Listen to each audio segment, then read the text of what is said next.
Guys, gold और silver से related एक बैड न्यूज़ है। आपको पता होगा ना कि गोल्ड और सिल्वर की जो ये रैली चालू हुई है वो 2-3 साल पहले चालू हुई थी रशिया यूक्रेन युद्ध के बाद में, जब डॉलर का डी डॉलराइजेशन चालू हुआ था।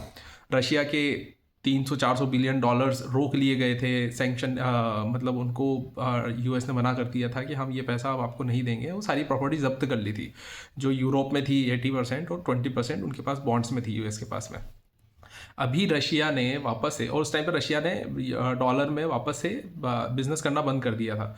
उसने बोला था कि मैं रूबल्स में ही करूँगा। अब रशिया की ब्लूमबर्ग की एक रिपोर्ट आई है कि रशिया ने बोला है कि चलो ठीक है, हम डॉलर के साथ में वापस से एक कॉम्प्रोमाइज सिचुएशन क्रिएट करते हैं और वापस से डॉलर के साथ में बिजनेस करना चालू कर देते हैं। इस वजह से परसों के दिन रात को 9 बजे के आसपास में जो गोल्ड और सिल्वर में एकदम से सडन फॉल आया ना, सिल्वर में 20,000 का फॉल आया, गोल्ड के अंदर करीब 5-6 हज़ार का फॉल आया अपने इंडियन मार्केट में एमसीएक्स के ऊपर। ये सिर्फ एक फेक न्यूज़ थी। अभी तक सिर्फ रूमर्स हैं, कुछ भी रशिया की तरफ से आया ही नहीं है।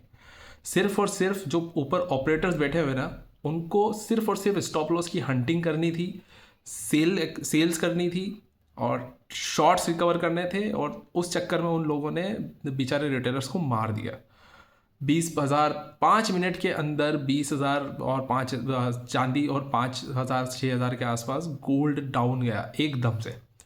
और इसके बाद में जब इस न्यूज़ के ऊपर कुछ आया ही नहीं तो क्या हुआ, वापस से रिकवर कर गया। मैं आपको चार्ट पे दिखाता हूँ आगे हो क्या सकता है। ये देखो सिल्वर का चार्ट है।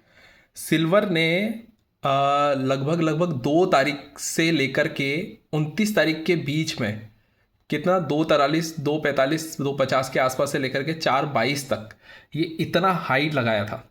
और करीब 28 दिन का जो इसने एक्यूमुलेशन किया था, जो हाई लगाया था ना, वो सिर्फ 3 दिन के अंदर ही तोड़ दिया। अब उसके बाद में ये क्या कर रहा है, सिर्फ यहाँ पर एक्यूमुलेटेड कर रहा है। 2,50 2,45 के आसपास इसने बेस बनाया हुआ है।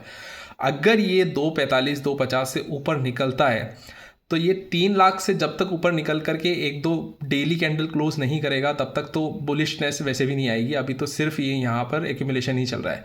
लेकिन अगर इसने यहाँ से ये टारगेट अगर तोड़ा 2,45 का, तो नीचे की तरफ जो टारगेट दिखेगा वो दिखेगा आपको लगभग 2 लाख का। 2 लाख के बाद में आपको दिखेगा 1,75 का, और 1,75 के बाद में दिखेगा आपको लगभग 1,65 के आसपास का टारगेट। फेक न्यूज़ के ऊपर रिएक्ट इतनी जल्दी नहीं करना चाहिए। थोड़ा सा देख लेना चाहिए कि हाँ ये आई है नहीं आई है, या फेक है तो ऑथेंटिक है या नहीं है। इस चक्कर में बहुत सारे जगह पे रिटेलर्स ने बेचारों ने अपनी पोजीशंस काट दी होंगी और अभी वापस से सोना चांदी उसी जगह पर आकर के खड़ा हो गया है।